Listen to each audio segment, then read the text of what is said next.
Okay, for this week I'm going to be trying a lot of the stuff that's more non-flowering varieties, for at least for some of the shrubs. Very first one is the Euonymus Green Lane. This is still, we still got some leftover old crop still, and as you can see, this is in the 2 gallon. It's making really good size for this variety. Nice lush green variety, solid green variety. It's not showing any sort of effects when it comes into the fall color. Now, of course, during going to the new season, Jeff will give this a very light trim just to get rid of the long shooters to make it a nice, even round mound plant. But still, for right now, if you got customers that are just looking for something to fill in the landscape, I put up 3 varieties of Euonymus to show you that they're still good, they're nice, and good size and good quality. Go ahead to the next picture, please. This one is the Euonymus Emerald Gold. As you can see, a very good variegated.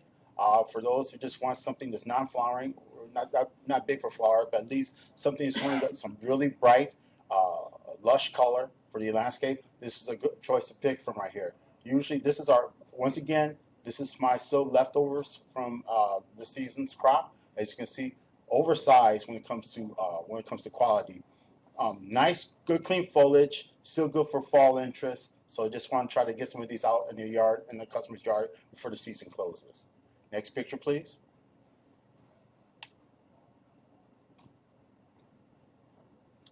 Now is the last one is the Euonymus Emerald. I got some of these in my yard myself. This is really good for even to just those areas just lacking some color, so you can go into flower. Euonymus Emerald is a good choice to pull from. Now this is a picture of, I do got some leftovers, but you did sell it good through that crop very well. This is the next crop that I'm going to be shipping out for the next year. As you can see, it hardly needs any kind of trim. It's still nice, good green compact mound and good variegation when it comes to leaves color. No fall leaf issues at this time. So like I said, good variety to pick from. Now, when it comes to Euonymus, these are the best of the 3 varieties you want to choose from for those last minute customers who want something. Next picture, please. Now, this is one of the new varieties we got this year. This variety is called the Itea Love Child. Great thing about this variety, Itea, it did not show any leaf issues. You usually see what's common when it comes to Iteas, when they get that leaf curls and everything like. I did not see that when it comes to this variety, which is the Pro Bono. Once again, it's an introduction of one of our newer varieties. Also, great thing about this variety, it does have a beautiful lush green foliage during the early spring, summer, fall, but it turns to this very dark red green foliage when it goes into the going into the fall. Of course, this crop is not away because we do have them in the cover houses. But once you get them established, the picture you see this on the right is what you'd be expecting for this, and it's a brilliant dark red for this variety. Once again, a new introduction for this year, and like I said, it didn't show too many leaf issues.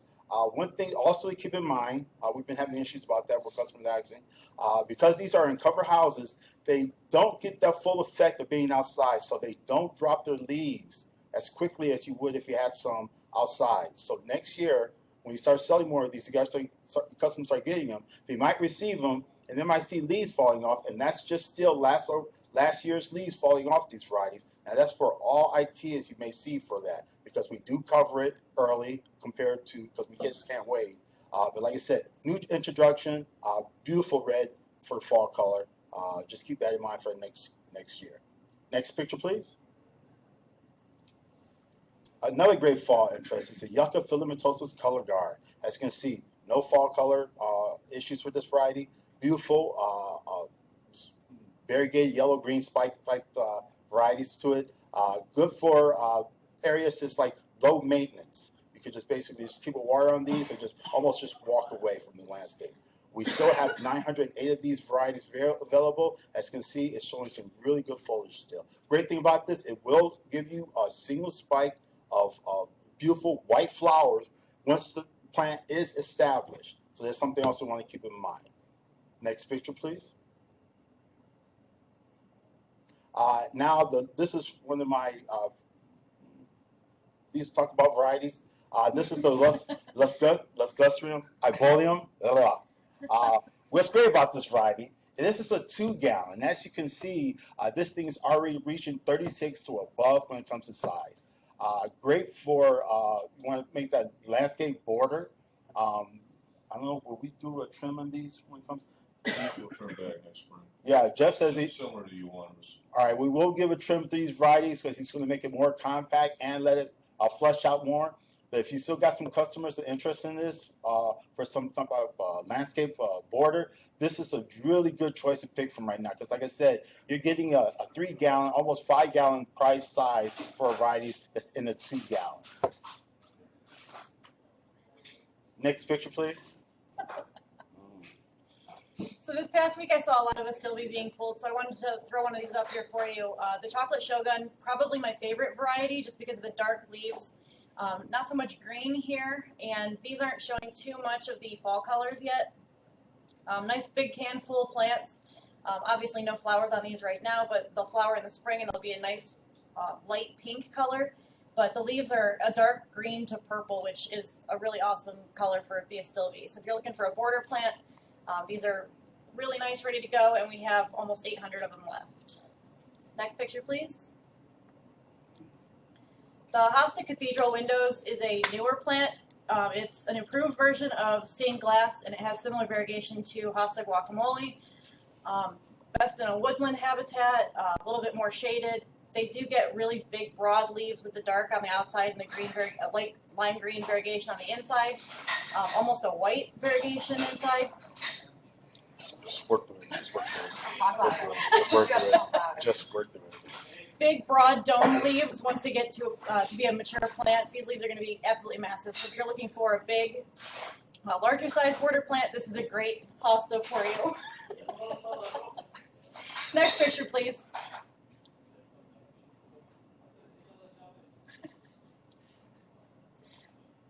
So I wanted to put up the Rubus baby cakes. This is a blackberry, not a red raspberry. I have an acre of blackberries in my front yard, and they are all thorn blackberries. These are a dwarf blackberry that are thornless. And if you've ever walked through a blackberry patch looking for the big blackberries, it is a huge pain. So a really cool thing about these blackberry plants is that you are able to use them in containers because they are a dwarf variety. And the bottom two pictures there are what our crop currently looks like. A little bit of red around the outside of the leaves, so it's starting to show a little bit more fall color. But we still have berries and even flowers coming up on these. So these look really nice right now. Not floppy, and a really good size to go in right before winter. So they come up really nice in the spring, and then they'll throw flowers late spring and then berries in late summer. Last picture, please. I put these up here before, but I just wanted to reiterate, we have about 2,300 of them outside still. The foliage on these still looks really nice. No flowers on these, but they are can full. The phlox emerald blue, a great creeping phlox with a really nice powder blue flower that'll come up in spring. So these get really large. They'll be a good border plant, or you can even use them in front of other flowers to accent some larger flowers. Okay, so first up is the Prunus Quanzon in a 15-gallon. Originally, I was just going to show you guys the high graft again, but figured I would throw in the normal 15-gallon as well so you can see the size difference.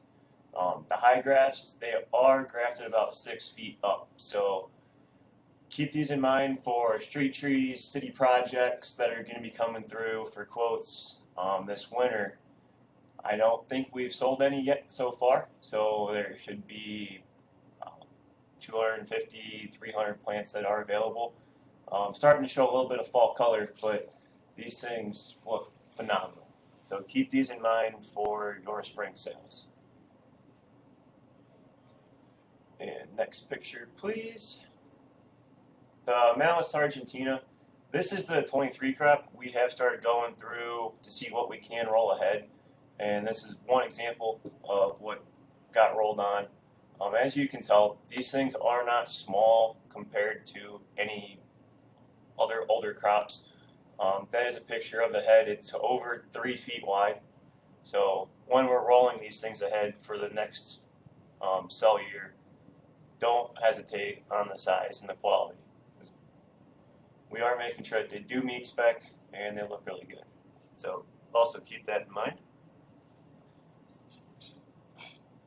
And the last one, Salix Golden Curls. These are a 7-gallon. Look very similar to Tristis. If you drive by the beds, you probably wouldn't recognize any difference whatsoever. But these do get a lot smaller. The stock pictures are not correct. I did not change those. But these only get about 30 foot tall and 20 feet wide, I do believe. And from what I read, the trunk and the main branches do get curly, but they still get the weeping habit, and the leaves do look a little bit more yellow than the regular Tristis does. Am I missing anything on that? Okay. So, newer variety, just wanted to introduce that to you guys, make sure you're aware of what it does. Any questions All right, from on the road?